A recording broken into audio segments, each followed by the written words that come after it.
Hello twelfth class. बेटा matrices की मैंने आपको 2-3 असाइनमेंट्स दी थी रिवीजन के लिए, आपने बच्चों ने अटेम्प्ट करके भी भेजी, अच्छा रिस्पांस रहा।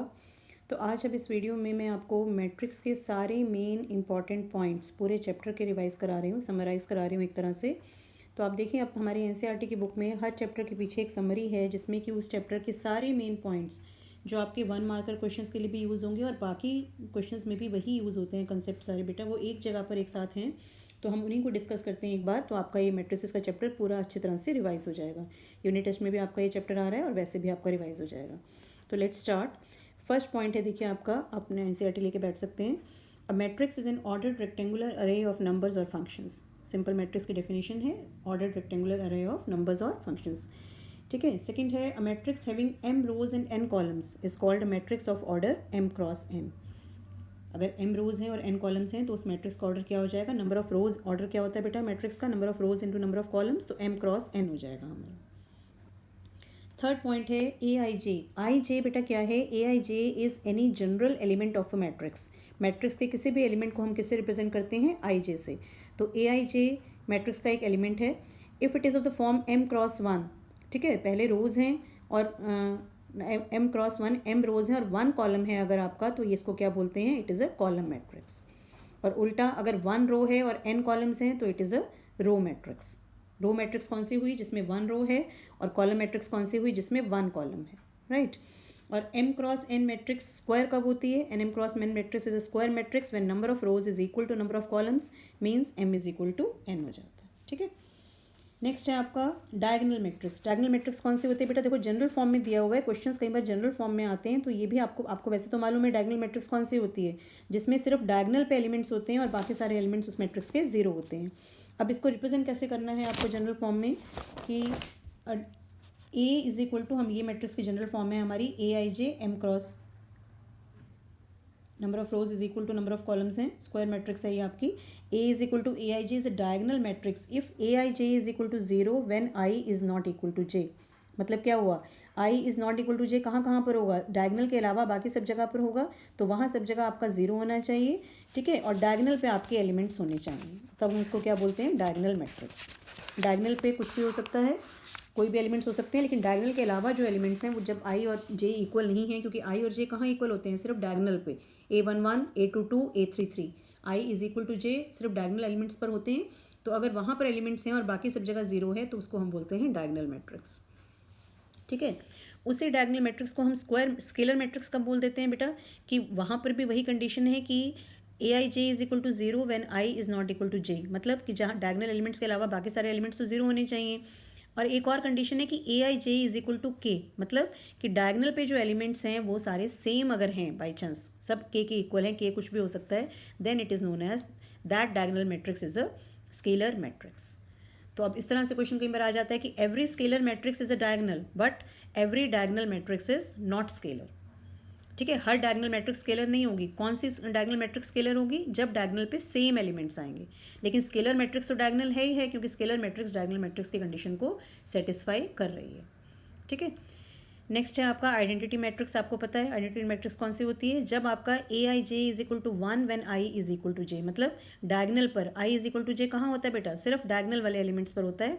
तो अगर वहाँ पर आपका सिर्फ 1 है और बाकी सारी जगह जीरो है, a i j is equal to zero when i is not equal to j, when i is not equal to j, उसको हम क्या बोलते हैं? I matrix, identity matrix. 1 0 0 0 1 0 0 0 1। Zero matrix कौन सी होती है? जिसमें सारे एलिमेंट्स आपके जीरो होते हैं। A is equal to this, B is equal to this, A and B are of the same order, Aij is equal to Bij for some possible values of, हाँ अगर दो मैट्रिसेस बराबर हैं तो A और B आपके same order के होंगे। ऑब्वियसली दो मैट्रिसेस तभी बराबर होंगी जब A आपके दोनों मैट्रिसेस सेम ऑर्डर के होंगे। ठीक है।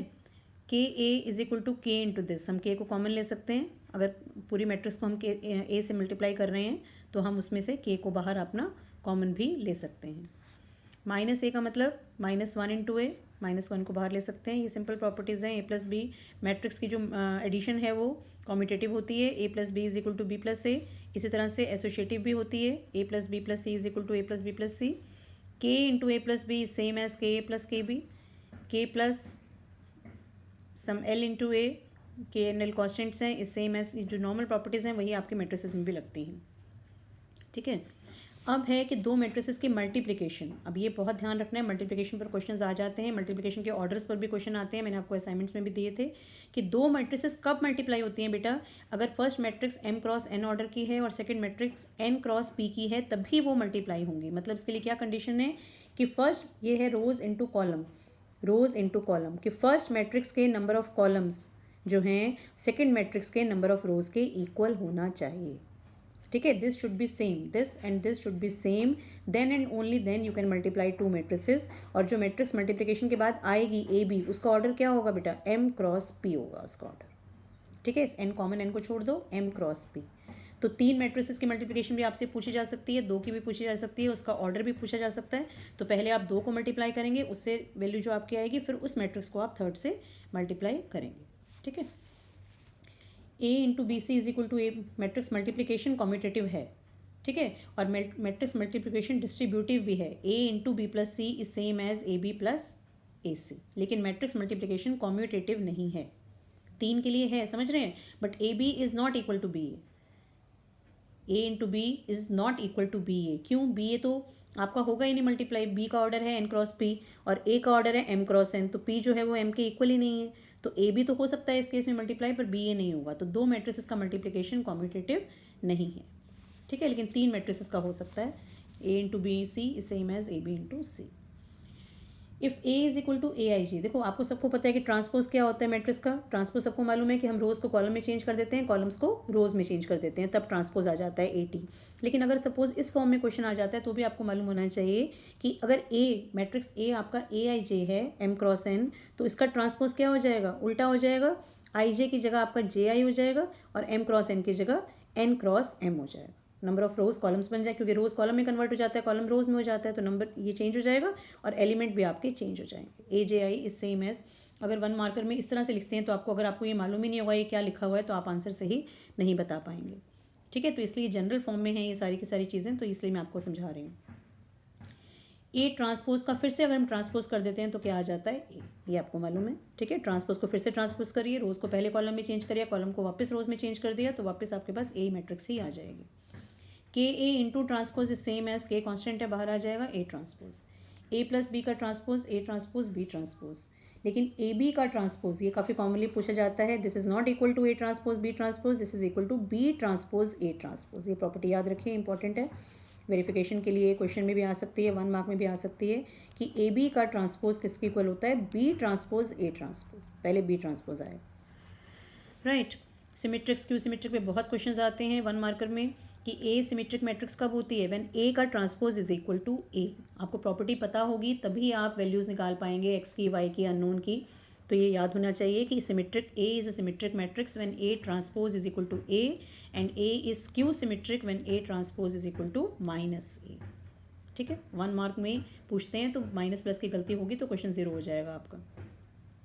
नेक्स्ट प्रॉपर्टी कि any square matrix can be represented as a sum of a symmetric and skew symmetric matrix. हर मैट्रिक्स को हम a can be represented as half of a plus a transpose minus half of plus half of a minus a transpose. मालूम है आपको a plus a transpose symmetric होती है, a minus a transpose skew symmetric होती है, तो हम दोनों को हाफ ऑफ करके उसके सम को रिप्रेजेंट कर सकते हैं। कोई भी मैट्रिक्स को आप रिप्रेजेंट कर सकते हैं as a sum of symmetric and skew symmetric. Elementary operations आपके नहीं हैं इस बार कोर्स में, ठीक है, इसको छोड़ देते हैं हम। तो उसके बाद है इन्वर्स के लिए लास्ट कि if a and b are two square matrices such that a b is equal to b a is equal to I. अगर दो मैट्रिसेस ऐसे हैं कि उनका प्रोडक्ट आई के इक्वल है, then B is set to be inverse of A and A is set to be inverse of B. Right, तो दोनों एक दूसरे के इन्वर्स होंगे, ए और बी एक दूसरे के इन्वर्स होंगे, and it is denoted as this. And inverse of a square matrix if it exist is unique. Square matrix का इन्वर्स हमेशा यूनिक होता है, एक मैट्रिक्स का एक ही इन्वर्स होगा, और किसी भी मैट्रिक्स को उसके इन्वर्स से मल्टीप्लाई करेंगे तो आंसर हमेशा आई आएगा, आइडेंटिटी मैट्रिक्स आएगा। Thank you. तो ये आपकी रिवीजन हो गई इस एक्सरसाइज की, इस मैट्रिसेस की। नेक्स्ट क्लास में फिर मैं डिटर्मिनेंट्स के मेन पॉइंट्स आपको बताऊँगी। Thank you.